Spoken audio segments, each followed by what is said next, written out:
Dear children, again I have come with a short video to complete my previous video of encapsulation of lesson 3.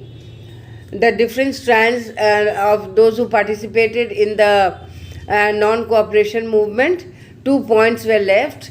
They were the tribals of Andhra Pradesh and the plantation workers. So we are going to start with the tribals of Andhra Pradesh. The tribals had to suffer a lot of colonial repression. And then the colonial government had closed all the large forest areas, and we already have studied preventing the people from entering the forest to graze their cattle or to collect the firewood or fruits. The government began forcing them to contribute begar in the for road building, for which the people also revolted. Then there the tribal leader was Alluri Sitaram Raju. Alluri Sitaram Raju was a great follower of Mahatma Gandhi, but he differed in opinion that he did not believe in non-violent method of attaining freedom, and hence the tribals, they joined the non-cooperation Khilafat movement to rebel against the oppressive British government. That was the tribals of Andhra Pradesh. Next we come to the plantation workers in Assam.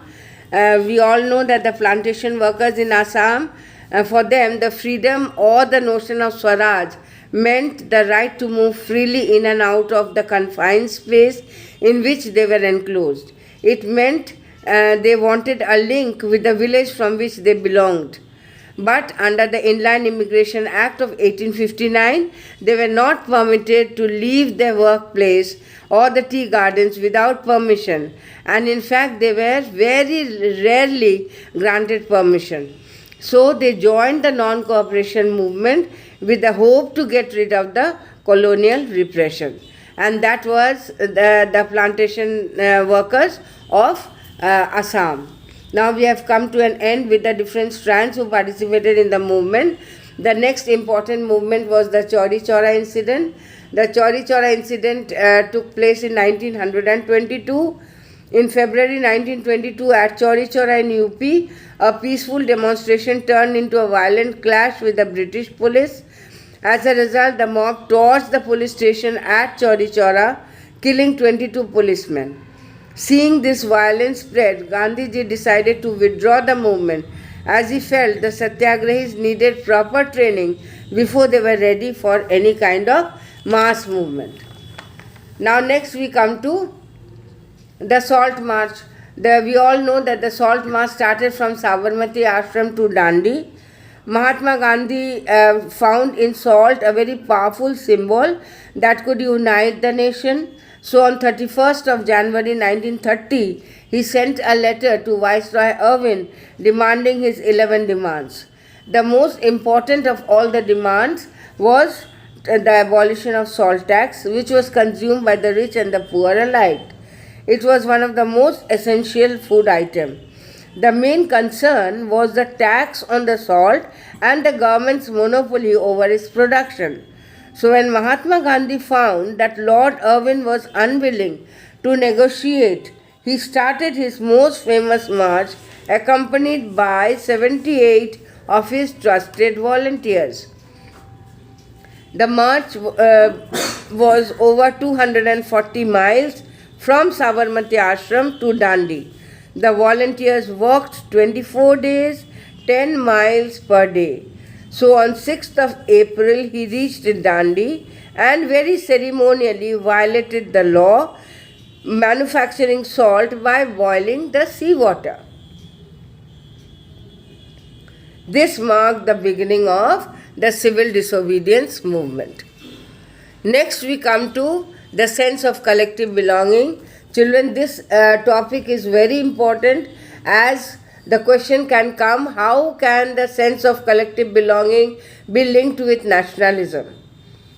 So the sense of collective belonging spreads when people believe that they all belong to the same nation, and when they discover some unity that binds them together.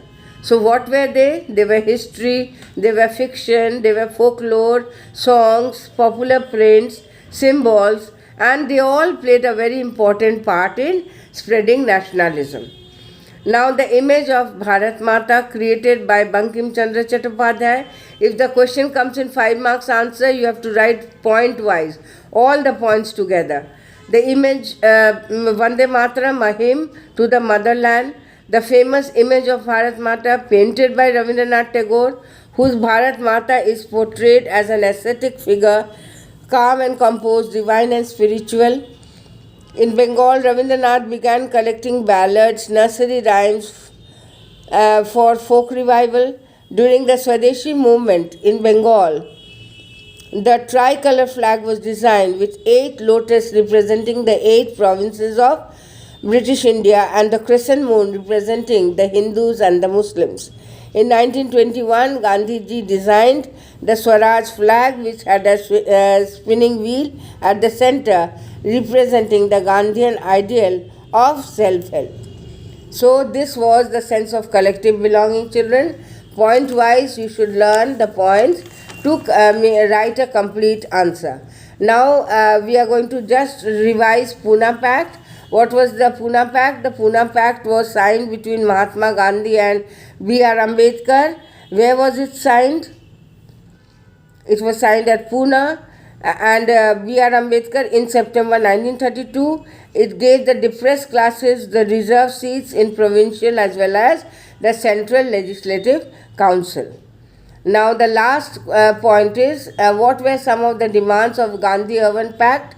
So some of the demands of Gandhi-Irwin Pact were to reduce the rate of land revenue, abolition of salt tax, then reduce military expenditure, reduce the expenditure on civil administration, impose the custom duty and foreign cloth, and release all political prisoners. So that's all for today, children. Now I end my video here with all best wishes for you all for completing this lesson.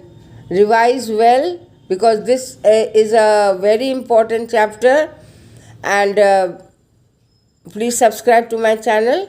God bless.